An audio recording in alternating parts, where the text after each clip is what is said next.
Good evening दोस्तों, खनिज लवण से क्वेश्चन लाए हैं।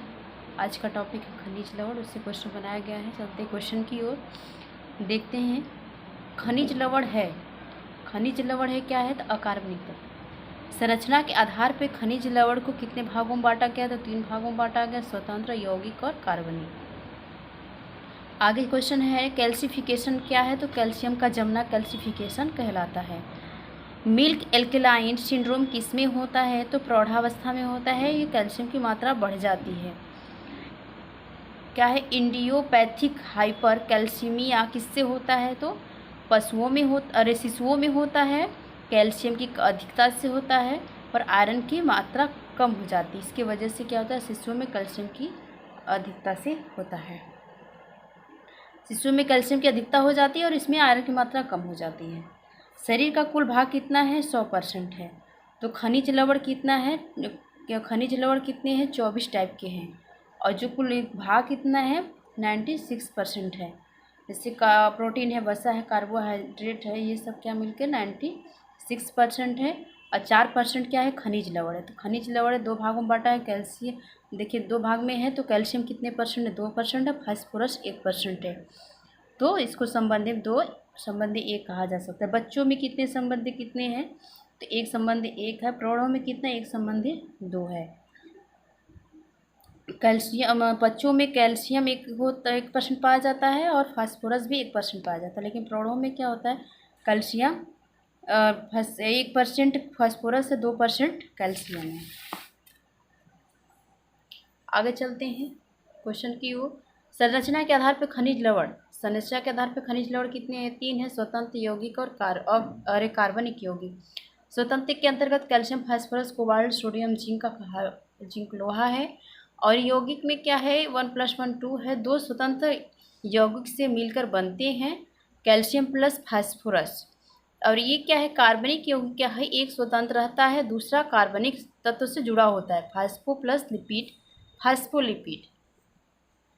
आगे क्वेश्चन की ओर चलते। कैल्सिफिकेशन प्रोसेस क्या है? तो अस्थियों में जुड़कर मजबूती प्रदान करना फास्फोरस, विटामिन डी लंबे समय तक। तो क्या है? ये कैल्सिफिकेशन प्रोसेस कहलाता है। टिटैनिक किसकी कमी से होता है? तो टिटैनिक कैल्शियम की कमी से होता है। डीकैल्सिफिकेशन किसके कारण होता है? तो हड्डियों में। डीकैल्सिफिकेशन से क्या होता है? तो हड्डियों से कैल्शियम का क्षरण हो जाता है। ऑस्टियोपोरोसिस, ऑस्टियोमलेशिया लंबे समय तक रहता है। आगे चलते क्वेश्चन की ओर। मिल्क एल्केलाइन सिंड्रोम क्या है? तो कैल्शियम की अधिकता से होता है। यह कहाँ पाया जाता है? तो प्रौढ़ावस्था में, और हड्डियाँ कमज़ोर हो जाती। प्रौढ़ावस्था में मतलब देखने को मिलता है। और क्या हो जाती है? हड्डियाँ कमज़ोर हो जाती हैं। इंडियोपैथिक हाइपर कैल्सीमिया क्या है? तो रक्त हड्डी में जमने लगता है। और बच्चों में कैल्शियम अधिक और आयरन कम हो जाता है। राख ASH की तुलना की गई है। किससे तुलना की गई है? तो खनिज लवण से। ओसिफिकेशन क्या है? तो कैल्सिफिकेशन को ओसिफिकेशन भी कह सकते हैं। इसका क्या होता है? कैल्शियम का जमा होना क्या है? कैल्सिफिकेशन है। कैल्शियम अवशोषण में सहायक है। तो किसमें है? प्रोटीन है, विटामिन डी है, लैक्टोज में सहायक है।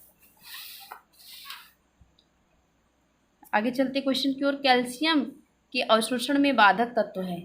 तो कौन सा बाधक तत्व? मेटाबॉलिज्म। ऑक्जेलिक एसिड है, वसा है, छोटी आंत है और इसका pH मान है। आगे क्वेश्चन है। टिटैनी रोग होता है तो कैल्शियम की कमी से, विटामिन डी से होता है। कैल्शियम का भंडारण होता है कहाँ? हड्डियों में होता है।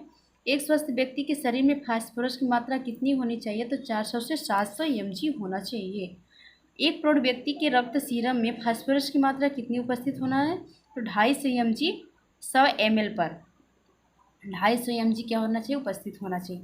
रिकेट्स से पीड़ित बच्चों में फास्फोरस की मात्रा रक्त में हो जाती है। तो अगर रिकेट्स व्यक्ति है तो उसके क्या कहते हैं? पीड़ित बच्चे में किससे ग्रसित है? रिकेट्स से। तो उसके शरीर में फास्फोरस की मात्रा कितना हो जाएगा? 100 ml पर 3 mg हो जाएगा। आगे क्वेश्चन है। सोडियम की कमी के कारण क्या होता है? बार बार वमन होता है, अतिसार, बार बार मूत्रत्याग, शरीर का जल जाना। आगे क्वेश्चन है। हाइपोनेट्रीमिया क्या है? किसे कहती हैं? तो सोडियम की कमी से होता है। शरीर का द्रव्य पदार्थ कोशिकाओं में चली जाती हैं।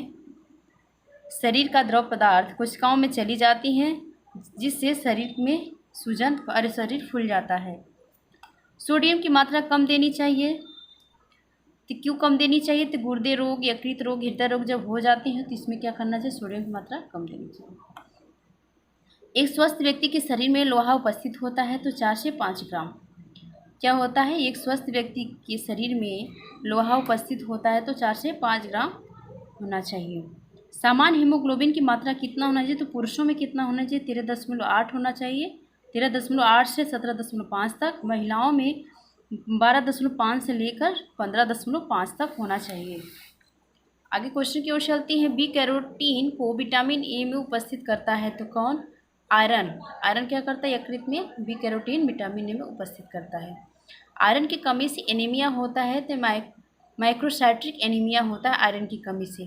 किस विटामिन की कमी से लोहे का अवशोषण नहीं हो पाता है? तो विटामिन सी, विटामिन का ई से क्या होता है कि विटामिन की कमी से लोहे का अवशोषण नहीं हो पाता है। तो कौन सी विटामिन कमी? विटामिन सी और विटामिन ई की कमी। लोहे की कमी से कौन सी वंशानुगत बीमारी होती है? तो इंडियोपैथिक हीमोक्रीमेटोसिस बीमारी होती है। आगे क्वेश्चन है। आयरन के अवशोषण में सहायक तत्व है तो साइट्रिक एसिड है, अमाशय की अम्लीयता है, प्रोटीन है। आगे क्वेश्चन है। हीमोपायोसिस का संबंध है तो रक्त से है। मासिक चक्र के समय कितनी मात्रा में आयरन बाहर शरीर से निकल जाता है? तो 15 से 3 mg 30 mg 15 से 30 mg निकल जाता है, लेकिन प्रतिदिन कितना निकलता है? 2 से 3 mg निकलता है। जिंक उपस्थित होता है तो किसमें? आइरिस रेटिना लेंस में उपस्थित होता है। एक स्वस्थ व्यक्ति के शरीर में, नेक्स्ट क्वेश्चन है, एक स्वस्थ व्यक्ति के शरीर में जिंक की मात्रा होनी चाहिए 140 से 220 mg होनी चाहिए। हाइपोग्लिसिया नामक रोग किस खनिज तत्व की कमी से होता है? तो जिंक की कमी से होता है। इससे स्वाद पहचानने में कमी आती है। बिल्लियों में फाइयोसिस किस खनिज की अधिकता से होता है? तो जिंक की अधिकता से होता है। इसमें क्या होता है? गांठें बन जाती हैं। फाइयोसिस में क्या होता है? गांठें बन जाती हैं। आगे चलते हैं क्वेश्चन की ओर। जिंक की कमी से कौन सा एनीमिया होता है? तो स्केल सेल एनीमिया होते हैं, जो कि हंसिया के आकार का क्या होता है? सिकल पड़ जाता है। नेक्स्ट क्वेश्चन है। सबसे अधिक जिंक उपस्थित होता है तो सबसे अधिक जिंक कहाँ उपस्थित होता है? तो हेरिंगस ऑयस्टर मछली में होता है। नेक्स्ट क्वेश्चन है। ग्लाइकोजन को ग्लूकोज में परिवर्तित करता है तो कौन सहायक करता है? आयोडीन। क्रिएटिनिन में किस खनिज की कमी से होता है? तो आयोडीन की कमी से बच्चों में मंदबुद्धि, मंदबुद्धि हो जाता है। आयोडीन की कमी से कौन सा रोग होता है? तो गलकंड, मिक्सडीमा, क्रेटिनिज्म होता है। आयोडीन की कमी से की अधिकता से होता है तो ग्रेव्स रोग हो जाता है, एक्सोथैलेमिक रोग वाइटर हो जाता है। पानी में फ्लोरीन की सामान्य मात्रा है तो 1 ppm पर बराबर पार्ट पर मिलियन। इसका फुल फॉर्म होता है पार्ट पर मिलियन ppm का। टैकीकार्डिया संबंधित है हृदय रोग से है, पोटेशियम की कमी से होता है, हृदय का छिद्र हो जाना। हाइपोकैलेमिया क्या होता है? किसकी कमी से होता है? तो पोटेशियम की कमी से होता है। फैमिलियर पेरियोडिक किसकी कमी से होता है? तो पोटेशियम की कमी से होता है। पोटेशियम की कमी से होता है तो क्या? हृदय संबंधी रोग, हड्डियों की परेशानी, स्किन पर दाने, डैंड्रफ, बाल कमज़ोर हो जाते हैं। आज के लिए इतना ही गाइस। अगर आपको ये वीडियो पसंद आया तो ज़रूर इसे लाइक सब्सक्राइब ज़रूर कीजिएगा please. Thank you for watching.